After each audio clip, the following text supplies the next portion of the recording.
Hello student. Hello sir. जैसे कि math series में हम लोग ट्रायंगल पढ़ रहे हैं। पहले हमने ज्योमेट्री में हमने लाइन पढ़ाया, फिर एंगल पढ़ाया, फिर ट्रायंगल पढ़ रहे हैं जिससे त्रिभुज कहते हैं। त्रिभुज में कल हमने क्या पढ़ाया था? पहले हमने केंद्र के बारे में बताया था और हमने कहा कि कितने केंद्र होते हैं त्रिभुज में। हमने कहा 4 तरह के केंद्र होते हैं। एक होता है केंद्रक होता है, परिकेंद्रक होता है, अंतः केंद्रक होता है और लंब केंद्र होता है। कितना हम लोग पढ़ चुके हैं बाबू? तो 2 पढ़ चुके हैं। आज नेक्स्ट पढ़ेंगे बाबू अंतः केंद्र। क्या पढ़ेंगे बाबू? अंतः केंद्र। अच्छा, इसके बारे में बता दिए। त्रिभुज का जो परिकेंद्र होता है कहाँ कहाँ होता है बता चुके हैं? है? नहीं, फिर से देख लीजिए। परिकेंद्र वाला बता चुके हैं। परिकेंद्र वाला एक अंदर हो रहा है, एक लंब पे, एक कर्ण पे, कर्ण की भुजा पे होगी।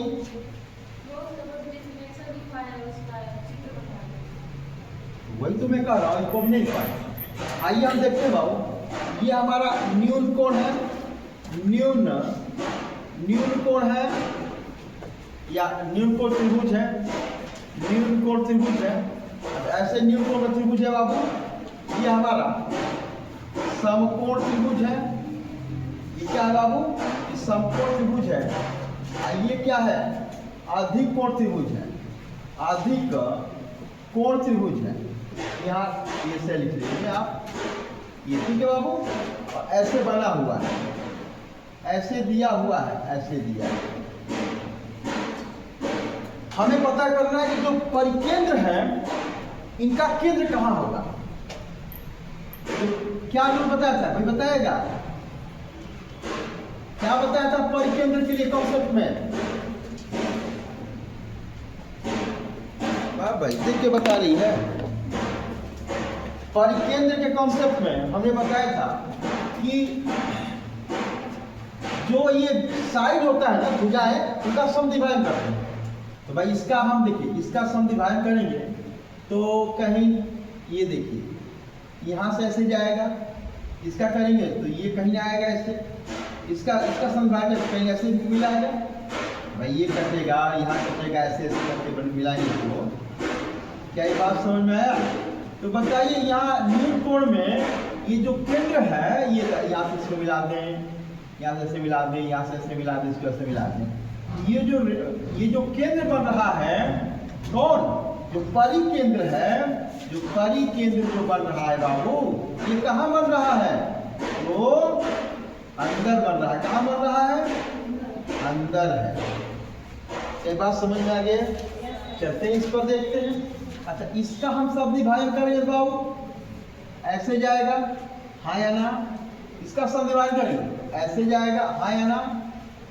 सीधा ऐसे कटेगा, ठीक है, ये कटेगा। अब फिर इसका हम समद्विभाजन करेंगे, किसका? इस वाले का। तो ऐसे कटेगा, ऐसे कटेगा। तो ये देखने आया कि ये रहा तो जो हमारी ये, तो इसको हम घुमाए बाबू, जैसे बनाना चाहे क्या ऐसे बनेगा ना ये। तो इस परिवृत्त का, वृत्त के अंदर त्रिभुज है। इसका जो केंद्र, सेंटर होगा, केंद्र होगा, इसको रेडियस बोलते हैं। वो कहाँ होगा बाबू? अंदर ही तो होगा, केंद्र होगा। इसका हमने बताया था ABC अपॉन निकालने के लिए 4 डेल्टा बताया था ना ये सब। 4, अच्छा इसको क्या बोलते हैं? डेल्टा। क्या बोलते हैं? डेल्टा पढ़ते हैं। ये भी बातें आगे स्पष्ट हो गई। नेक्स्ट देखते हैं बाबू। नेक्स्ट कह रहा है, अच्छा इस पर देखो, यहाँ समझ में आया कि जो समकोण त्रिभुज का है, जो कर्ण है, ये कर्ण है ना, समकोण जो इसका जो केंद्र होगा, कर्ण की भुजा पे होगा। कर्ण की भुजा पे उसका क्या होगा? केंद्र होगा। कैसा केंद्र? परिकेंद्र। क्या होगा बाबू? परिकेंद्र। ठीक है। अब इसको आइए, यहाँ इसका करेंगे तो ऐसे कटेगा, अरे हाँ ना। इसका करेंगे तो ऐसे कटेगा ये ना।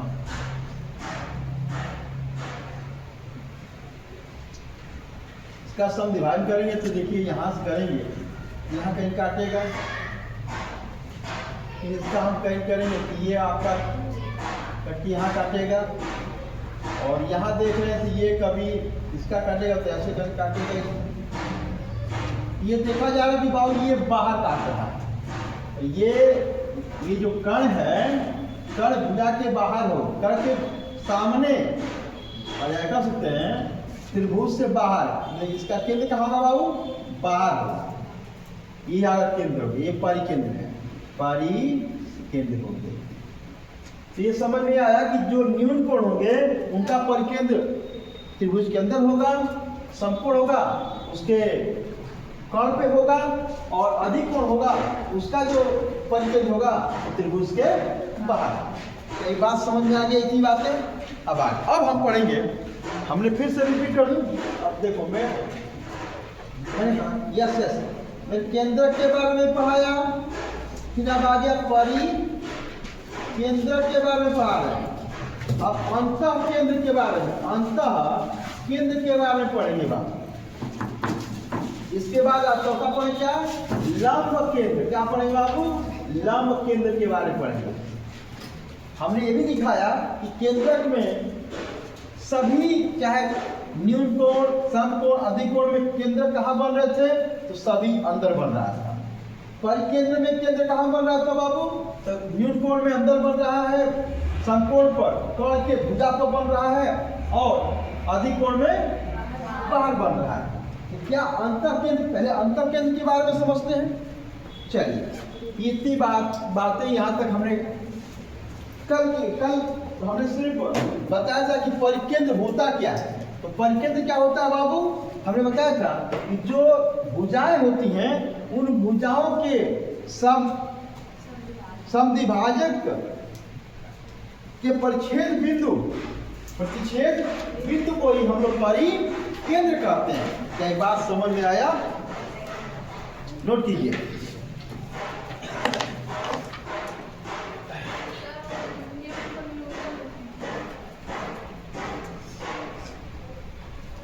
क्या?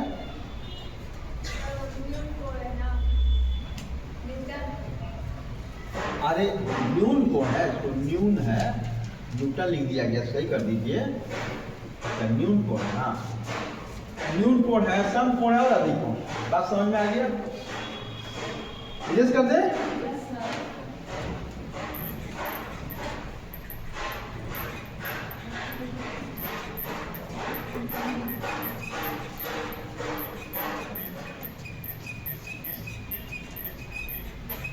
इसको बंद करके आओ, दरवाजा बंद कर दो, आवाज आ रही है। अब पढ़ेंगे बाबू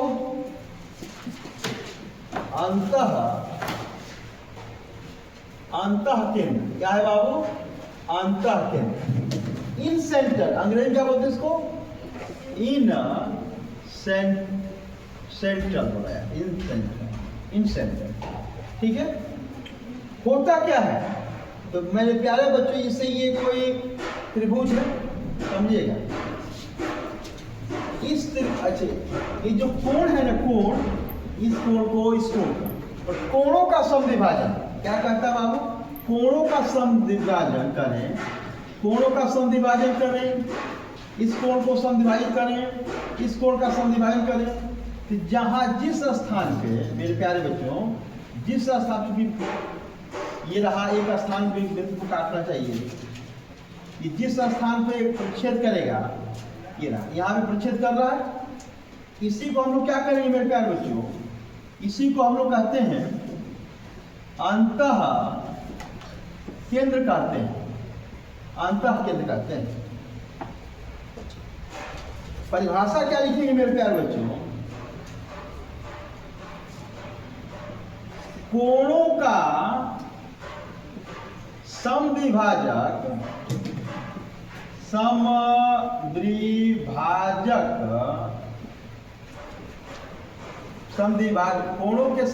कोणों के समद्विभाजकों के प्रतिच्छेद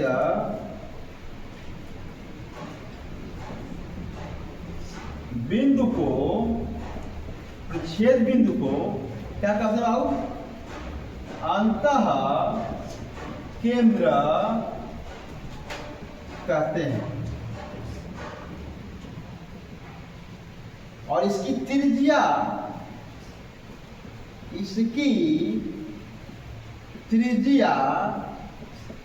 को क्या करते हैं प्यारे बच्चों? अंतः केंद्र की त्रिज्या कहते हैं। इसे स्मॉल r से प्रदर्शित करते हैं। ओके, आइए चलते हैं, देखते हैं जो हमारे त्रिभुज हैं। ये बाबू ये न्यून कोण है, न्यून कोण त्रिभुज, अर्थात मेरे प्यारे बच्चे इस तरह बनेगा। ये है समकोण त्रिभुज है, ये इस तरह बनेगा समकोण त्रिभुज। और ये क्या है बाबू? ये अधिक कोण ये त्रिभुज है, ये ऐसे बनेगा।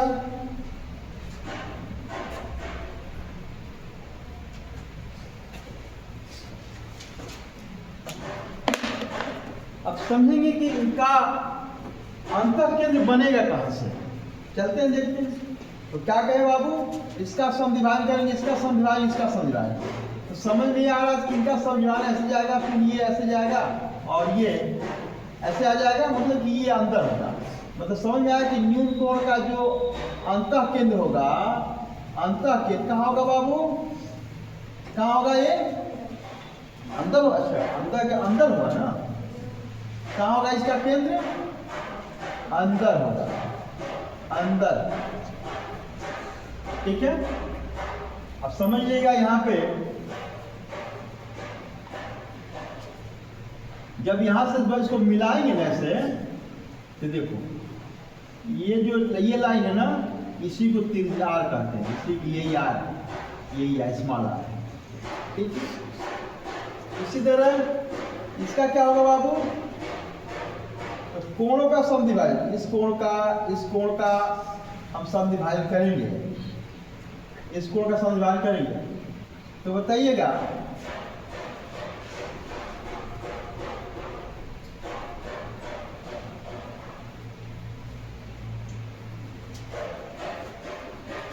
कहीं ऐसे बनाएगा, यहां देखें, इसका समद्विभाजन करेंगे कहीं ऐसे जाएगा, और इसका समद्विभाजन करके इससे बनेगा। मतलब ये दिख रहा है कि इसका भी कहाँ होगा? अंदर ही हो रहा है। इसका समद्विभाजन करें बाबू, ऐसे बनेगा। इसका समद्विभाजन करेंगे, ऐसे जाएगा। इसका समद्विभाजन कैसे बनेगा? मतलब इसका भी बाबू अंदर होगा। हर हाल में सभी जो अंतः केंद्र बनेंगे, इसका मतलब जो हमारा है, इसका मतलब कि वो यार ये तो अंदर ही ना बनेगा ऐसे, इसके अंदर ही ना बनेगा ऐसे, ये अंदर, इसका मतलब केंद्र तो इसके अंदर ही रहेगा। अरे हाँ है ना? कई बात समझ में आया?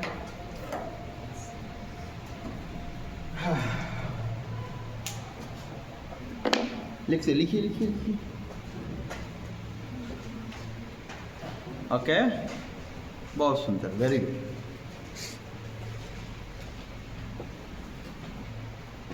और यदि हमें निकालना हो, ये इसकी वैल्यू निकालनी हो, तो डेल्टा अपान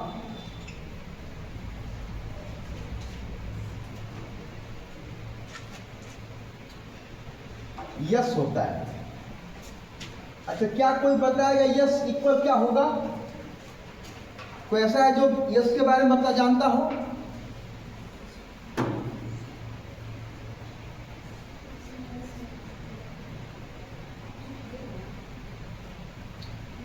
बताओ। यस, नहीं दिमाग में आ रहा है। यस का मतलब मेरे प्यारे पेरीमीटर और अर्ध पेरीमीटर ऐसा a प्लस बी प्लस सी का हाफ हो जाएगा। जो पेरीमीटर का हाफ होता है वो अर्ध पेरीमीटर, सेमी सर्कल जिसको बोलते हैं, semi perimeter, S for semi perimeter. यहाँ वैल्यू पुट करके इसका मतलब क्या बता लॉफ्ट एंगल के बारे में, तो हीरोज फार्मूला का हो जाता है, ये एरिया निकल जाएगा, यस यस माइनस ए यस माइनस बी और यस माइनस क्या हो जाएगा बाबू, सी हो जाएगा। कुछ याद आया? ओके, इसको इरेज करें बाबू। अरे हाँ ना, अंतर केंद्र हो गया, उसको हमने रिप्रेजेंट कर दिया कि न्यून कोण में, समकोण में और क्या अधिक कोण में उसका स्थान कहाँ होगा ये दिखा दिया। अब हम बाबू पढ़ेंगे लंब केंद्र। क्या है बाबू? ये है लंब केंद्र है। लंब केंद्र क्या होता है इसके बारे में बता चुके शब्दावली लिखेंगे। लंब केंद्र से मान लीजिए कि ऐसे कोई ट्रायंगल दिया हुआ है, मैंने इसके शीर्ष से उसके सामने क्या कर दिया जाए, लंब की रेखा खींच दी, लंब खींच दिया जाए। अच्छा 90 ए बी 90 ए बी 90, इसके प्रच्छेद बिंदु को ही हम लोग क्या कहते हैं बाबू, लंब केंद्र कहते हैं, अर्थात ऑर्थो सेंटर। क्या बोलते हैं इसको? ऑर्थो सेंटर कहा जाता है। क्या कहा जाता है बाबू? ऑर्थो सेंट्रल कहा जाता है, सेंटर, ऑर्थो सेंटर। क्या ये बात समझ में आया? परिभाषा लिखनी चाहेंगे तो लिखेंगे शीर्षों से सम्मुख भुजा पर डाले गए लंबों के प्रच्छेद बिंदु को भुजा पर डाले गए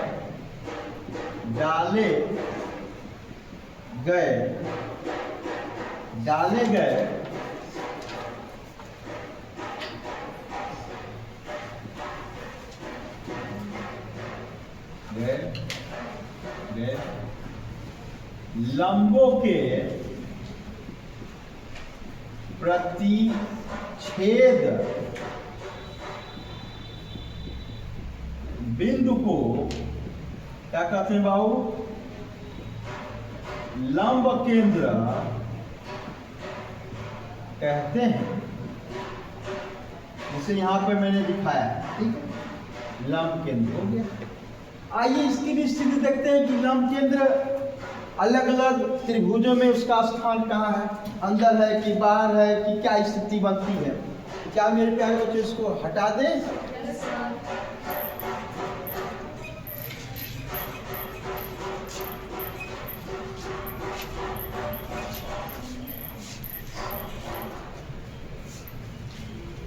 ये है न्यून कोण, ओके, समझिए मेरे प्यारे बच्चे, ये न्यून कोण है, ये समकोण है और ये अधिक कोण है। क्या है? ये अधिक कोण, ओके, ये अधिक कोण।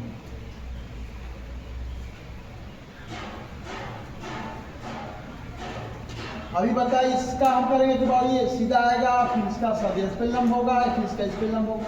ये हो गया। इसका मतलब यहाँ देख क्या है बाबू, यहाँ लंब केंद्र कहाँ है? ये लंब केंद्र है। क्या है बाबू? लंब केंद्र। लंब केंद्र यहाँ कहाँ है? क्या कहेंगे? अंदर है। इसका लंब केंद्र कैसे होगा ये बताइए। इसका तो सीधे यहाँ से आ रहा है बाबू, इसका भी यहाँ से इस पर लंब करेंगे, इसका यहाँ से इस पर लंब कर देंगे। इसका भी लंब है, इधर इसका भी यही लंब है, दोनों का एक ही लंब है।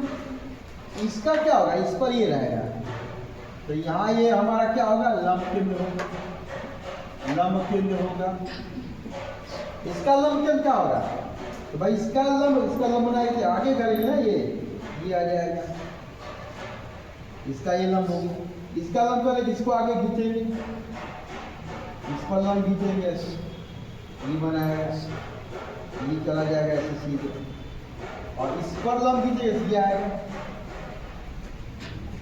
मतलब ये 90 होगा, ये 90 बना ही नहीं। इसका मतलब देख रहे हैं कि इसके बाहर बन रहा है, लेकिन सामने नहीं, पीछे बन रहा है। किसके पीछे? ये जो कर्ण है, कर्ण के पीछे बन रहा है। अर्थात ये कहाँ बनेगा? ये जो है बाहर बनेगा। ये क्या है? ये हमारा लंब केंद्र है। ये रहा आपकी पूरी स्थिति। क्या बात समझ में आया? तो केंद्र से संबंधित जो चीजें थी, अब 2-3 बातें आप नोट कर लें। कुछ प्रॉपर्टी है इसके संबंधित, तो कर सकते हैं। थेल्स का नियम, थेल्स का नियम क्या कहता है कि कोई ट्रायंगल दिया हुआ है और यहाँ से कोई भी पॉइंट दिया है, पैरेलल है, ए बी सी डी और ई। अर्थात बाबू डी ई जो है पैरेलल है किसके? बीसी के। तो बता दें इनका रेशियो जो है A D upon B D बराबर होगा ए ई अपान ई सी की। क्या ये बात समझ में आया? ये एक मेथड थेल्स ला के खड़ी हो जाए। फिर कहेगा मिड पॉइंट वाला थ्योरम। वो क्या होता है बाबू? ऐसे दिया हुआ हो, यहाँ पे इसके इक्वल है, ए है, ये बी है, सी है, ये डी दिया है और ये मेरे प्यारो ये इसके पैरेलल होगा। बट भाई ये जो लाइन ना इसके मध्य में है, ए बी के मध्य में है, बीच में है लाइन, है ना? ऐसा होगा तो जो इसकी लाइनें होगी ना, जो डीसी का जो मान होगा वो AB का हाफ होगा। जो पैरेलल लाइन उसका क्या हो जाएगा बाबू? आधा होगा। बस ये आपको समझना है, इतनी बात ही समझना है बस। अब हम इसके बाद अब कल हम लोग कुछ पढ़ेंगे, सर्वांग सम के बारे में पढ़ेंगे। सर्वांग सम होते क्या है? ओके माय डियर, चलो थैंक यू।